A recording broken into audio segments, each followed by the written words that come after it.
Hey guys, how are you? My name's Knight and welcome to episode 50 of our Blackburn Rovers Football Manager 2017 save. Now, last episode was of course a 4-0 loss to Man United, and the irony was that that last episode we were just basically looking at how good our form was going into that game, and that loss does really seem to have hit us hard.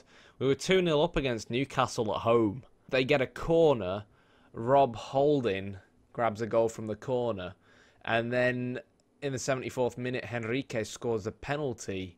And again guys, it was the same type of penalty that we conceded against Spurs. So the other team, the second Newcastle got a free kick, I knew that the reason why this random free kick was a key highlight was because one of our players was going to give away a penalty.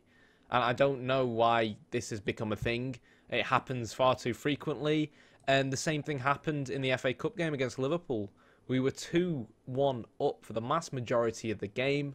Same thing happens. Penalty from a free kick gets given away, and then they get a goal in the 92nd minute. Now, we shouldn't have conceded in the 92nd minute, the last kick of the game. We should have really taken it to extra time.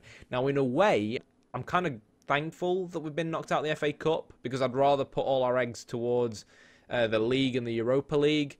We can't, this late on in the season, be competing on too many fronts at once, especially if we want to make sure we get the top four finish, so that we're competing in the Champions League next season. But I'm just getting really frustrated with these penalties.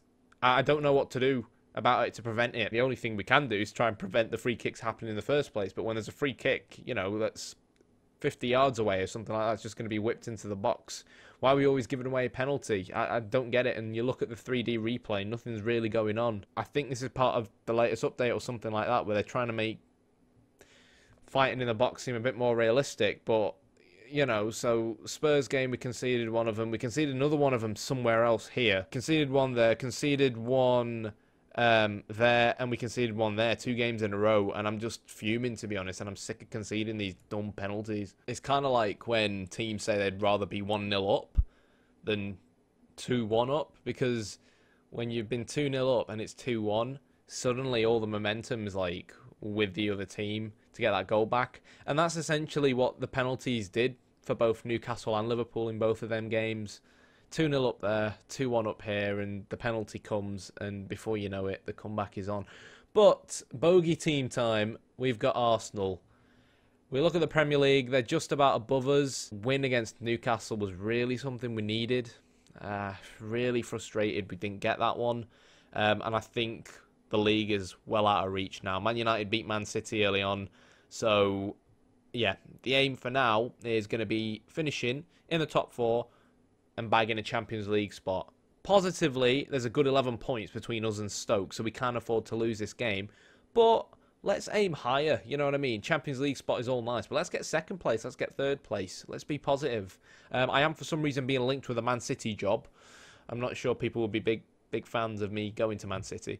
Also, that Klug lad that I showed you in the last episode, I'm not sure if I can find him. The player that was in League 2, Kurt Klug. He eventually forced his move through. They eventually let us talk to him.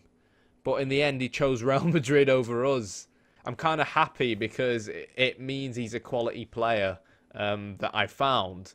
The downside is that we've lost him basically to Real Madrid, which is a shame, really. They paid £7.5 million for him, which was okay, but like for some reason they kept charging us £11 million for him, which made no sense whatsoever. It's like, why do you accept £7.5 million from Real Madrid and £11 million from us? And obviously, when I say £7.5 million, it was just £7.5 million. There weren't any like clauses or anything like that, from what I could see. This lad's going to be class. I'm calling it now, particularly now that he's at Real Madrid and he's got their training facilities. What a shame! What a shame! Would have been a really good player for us. But yes, Man City are without a manager, and it looks like they're coming in for me. Obviously, I'm not really going to leave for Man City, simply because the whole point of this save, you know, is to take Blackburn Rovers back to the top. And to be fair, we were pushing for the title in January, and the owners basically gave us no money. To be fair, if they'd given us a bit more money, we probably would have managed to sign Klug, you know, just give him 20k a week and lure him to us rather than Real Madrid. But there is a bit of a lack of ambition, I'd say, from the owners at the moment. Man City, however, money I don't think would be a problem, but I think it would be a bit silly to leave for Man City, given that, you know, we're above them in the league. But anyways, on to Arsenal. I actually wanted to drop Dario Dumic because it's been Dario Dumic that's given away the 2 penalties from free kicks in the past 2 games. I know in my look it's going to happen against Arsenal as well, but Danny Bath decided to get injured, who we might get rid of in the summer, to be fair, particularly after that shite performance against Man United. But we'll have to see what happens. So I'll see you guys at the Emirates.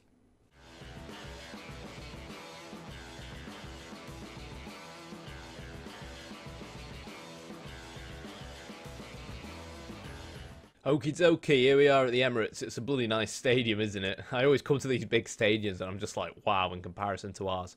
But yeah, so starting lineup-wise, Icardi starts up front, who is overpowered as hell on this game, so he's probably going to be scoring goals for fun for Arsenal. Sanchez on the left, Chamberlain on the right. Mesut Ozil is going to be man-marked by Romeu. Hendricks and Coquelin in midfield. Bellerin, Digne, Koscielny and Mustafi at the back. So it's just Arsenal, guys. Bloody good side.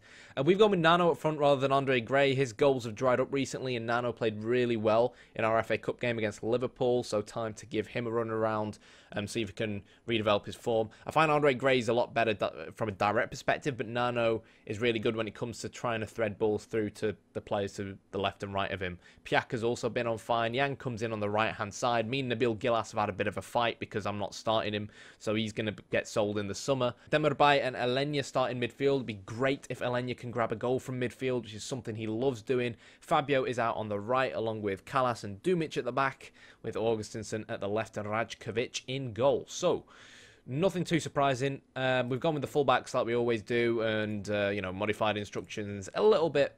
As we're away from home, we find it's better to actually start out a little bit more on the front foot away from home, take the game to our opposition, hold on to the ball a little bit better and utilise width a little bit more. But here we go. So, Arsenal, always a difficult fixture for me.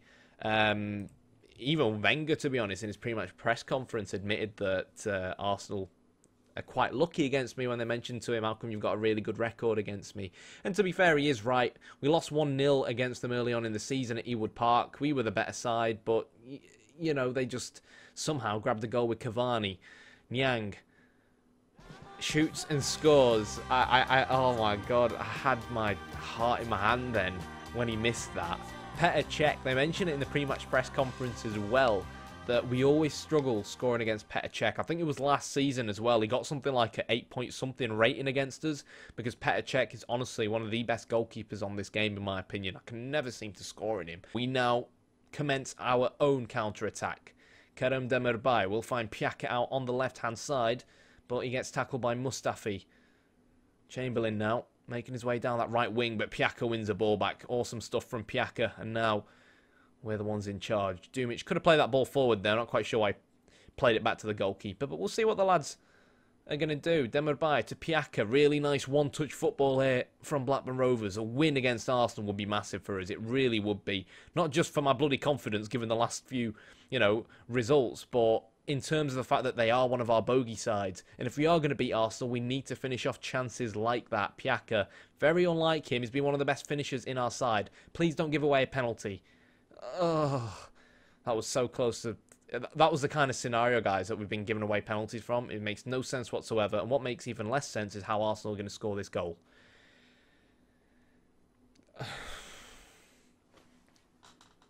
It's Arsenal. It's Arsenal. They always get a goal like that. I mean, from a managerial perspective, how am I meant to prevent Niang running straight into the Arsenal defender? And I'm just sick and tired of conceding these sloppy goals, which feels like I can't do anything about from a manager's perspective, you know. Like a misplaced dumb pass or something like that. And that's often the difference between us or a Man United. They've got their Griezmanns, they've got their Hazards that are less likely to make these mistakes. We've got really good players for the amount of money that really we've had, and we've done phenomenal in the past few seasons. But in the end, these bigger sides just always have that extra bit of quality. Sanchez now probably going to thread the ball through to Icardi.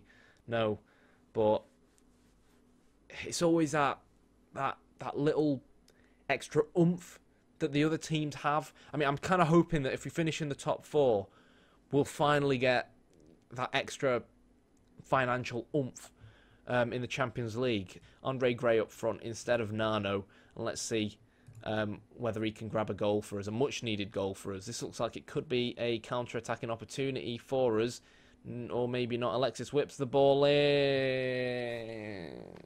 Piss off, Arsenal. I've never beat Arsenal on this save. The goalkeeper can go down and catch that. You see, we've had 8 shots on target and the 3 clear-cut chances. It's that extra bit of class that I was talking about. It just always seems like the top 4 sides, we might be able to get, the odd win against Man United here and there, and Chelsea and Man City never seem to perform. But it's happened again against Arsenal. And it's bloody Chamberlain as well, who's always turning into bloody Messi against us. Piaka's out. Okay, only for 12 days. He's only twisted his knee. Could be a lot worse. The form's gone down the drain again. And it's that bloody second half of the season form. We've got Chelsea next, which ain't going to be an easy game. In terms of form, they've been doing relatively well, it seems, bar the Crystal Palace result under Paulo Bento. Obviously, managed Portugal a few years back. So, we beat them early on in the season, I think. No, we drew 0-0 against them, so a win would be nice. But again, it's Chelsea. And then we've got the 2 Anderlecht games.